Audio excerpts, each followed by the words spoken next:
Let's chat NRL Hunter. And as the heading of this video says, is NRL Hunter dying in South Africa? We all know how big NRL Hunter is over in the US, and when it was announced that NRL Hunter is coming to South Africa, it had massive expectations. We are South Africa, one of the leading hunting destinations in the world. A large population of the people, or percentage of the people, grew up hunting, still love hunting, and let's be honest, it's as if NRL Hunter was made for South Africa. But unfortunately, it's not worked out as expected. We had our second season championship match at Red Sand Safaris in Limpopo, and it was an awesome match. Awesome course of fire.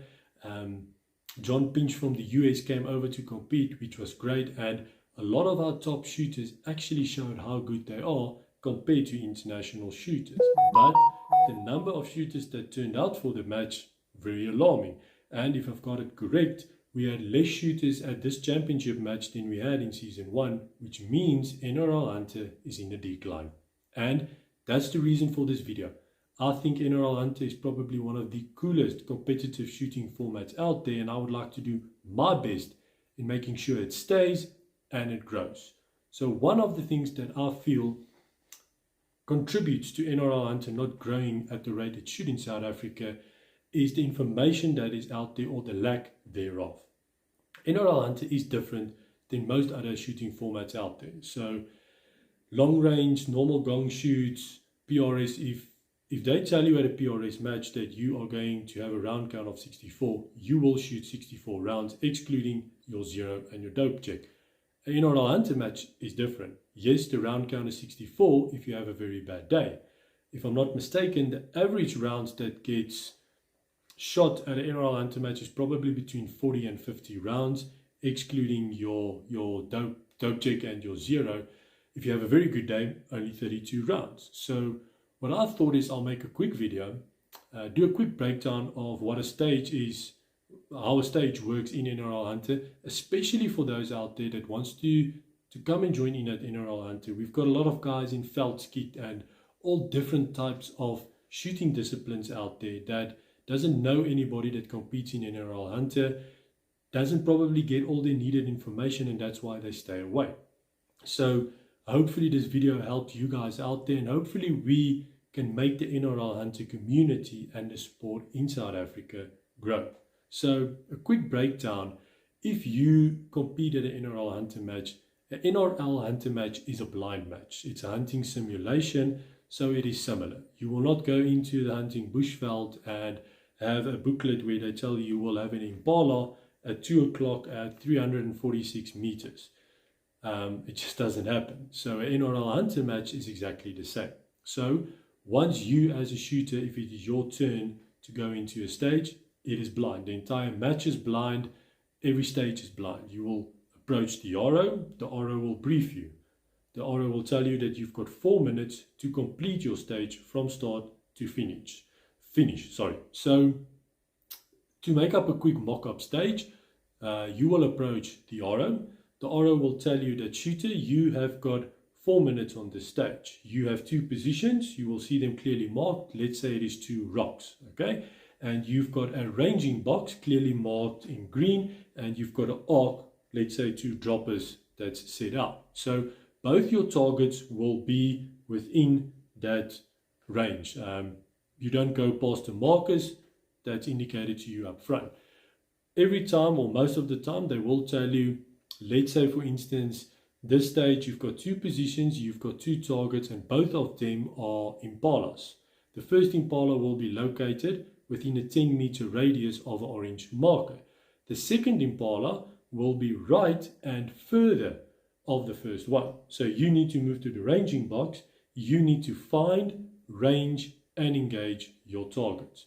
So once the RO has explained the stage to you and you understand the stage, remember, in an NRL Hunter match, you need to carry everything with you, stage to stage and all the way onto stage. Like I said, it's a hunting simulation, so don't come to an NRL Hunter match with a bunch of pump pillows and support bags and everything. A backpack with your food in it, your ammo in it, a support bag, if you have a tripod, if you've got your bino and everything, and your rifle, that's it.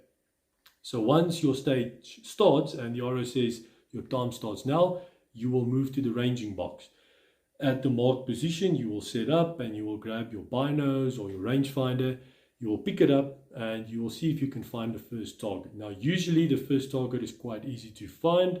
Like I said, it's within a 10-meter radius of, for instance, an orange marker. As soon as you find it, you range it. Once you've ranged it, the best thing to do is always have hard dope with you. So you can refer back to your hard dope. So for those of you out there that doesn't know exactly what hard dope is, it is information that you put down beforehand about what you're going to do with your elevation at certain distances. So it works well before a match or the day before a match or coming out of a match. Write your dope down on your rifle stock or on a dope card on your rifle or on your arm. Most of the time it just works best on your arm. So it's 100 meters, 125, 150, 175, 200, what you will do for elevation on your scope for each distance. So you will range your first target. Let's say it's 300 meters and you have to dial, let's say 1.2 mils, you'll write it down. Then you look for your second target. You find it, you range it, you get your dope, you write it down. You move forward. First position, you engage the first target, you dial, you engage the second target. You move to the second position. You'll either have to re-engage the second target and then the first one, or vice versa, but then you engage both. If you impact all the targets on the very first attempt, you only shoot 4 rounds per stage. That's it.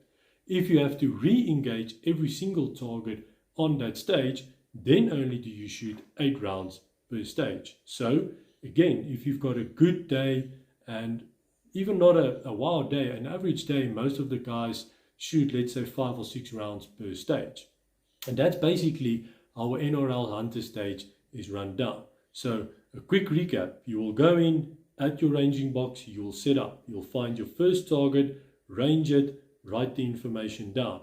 Find your second target, range it, write the information down. Move forward, engage your targets, move to another position, engage your targets. That's it. The other thing that I've actually noticed is gear. Now, with YouTube and the internet and everything out there, there's a lot of videos about what guys are using at matches. And I think it is quite intimidating if not everybody's in the same financial position and they see the tripods and range-finding binos and this and that and everything. You do not need it to compete in an NRL Hunter match. Yes, some of that equipment will assist you and help you to probably finish your stages quicker, but 4 minutes is more than enough time for you to find, range and engage. Now, 2 pieces of equipment that I feel if you ever have to invest will probably be right at the top of the list will be a tripod, as a tripod gives you a very, very stable position to range off, and you can also use it to shoot off, and you won't have to move around on your stage and find a stable position to shoot off. And then secondly, probably one of the most expensive pieces of kit, but it is a piece of kit that really, really, really helps, is a range-finding binocular. So a range-finding binocular is just, it saves you a lot of time by picking up the binocular, finding your target, ranging your target, and then you also get range-finding binoculars that's got applied ballistics. It even gives you the dope. You don't have to go back to a dope card. So you just write down, pick up your rifle and engage your targets. But if you do not have that, you still come to a match and come and compete. There's loaner programs where tripods are loaned out, where binoculars, you can borrow the binoculars. And if there's not a loaner program, there will always be somebody in your squad shooting with you, moving with you, that will have a tripod, that will have a range-finding binocular, that will be more than willing to assist you. The NRL Hunter community, the shooters are awesome. Everybody helps each other. Everybody's there to assist. And it's just, like I said, it is a great, great format. So I really do hope that this video got more information over to everybody out there. I think it would be great if we can get more of the bigger companies involved and just contribute to the sport. There's a lot of the small companies in South Africa, I think, that is backing PRS, that's backing NRL 22, PRS 22, that's backing NRL Hunter. And it's actually sad to see that we're not getting more of the bigger corporate companies involved and giving back to the sport. So it's almost a challenge out there. Let's get more of you guys shooters. Come and join. Actually, tell us down in the comments, would you like for the NRL Hunter in South Africa to maybe have an additional division where the round count might be lower, where the distances of the targets or the gongs, basically it's predetermined. So you will know what the distance is. You won't need a rangefinder, or you'll basically just need a normal pair of binoculars. You bring your normal hunting rig. You don't need a tripod. And maybe ease some of those competitors into NRL Hunter and let them first see if they actually do enjoy the format before they go and spend the money. So if that is an option, maybe drop it in the comments down below. We can get the information over to the guys for NRL Hunter and just see if we can do our part in growing a sport that I feel will make you a better marksman, will make you, without a doubt, a better hunter. When you go out into the bushveld, it will be much easier to find a stable position to shoot off if it's something you've been doing for the past couple of months in a competitive situation under time, than just taking your rifle out of the safe once or twice a year and heading into the bushveld and hope that you can actually complete an ethical hunt. So guys, thank you for joining me today. I hope I didn't babble too much, and I hope that this got more information over to people out there that's interested in NRL Hunter. And please, let's see if we can get more shooters with the new season that's starting probably in June or July. I'm not exactly sure. Come and join. And if you've got questions, I've got a Facebook page, we've got Instagram, my number's out there, the website, everything. Contact me and I'll be glad to assist or show you guys over to the guys at NRL Hunter. But let's grow the NRL Hunter sport. New shooters, regular shooters. Let's get more companies involved, and let's just grow the sport and grow the community. Thank you, and we'll see you in the next one.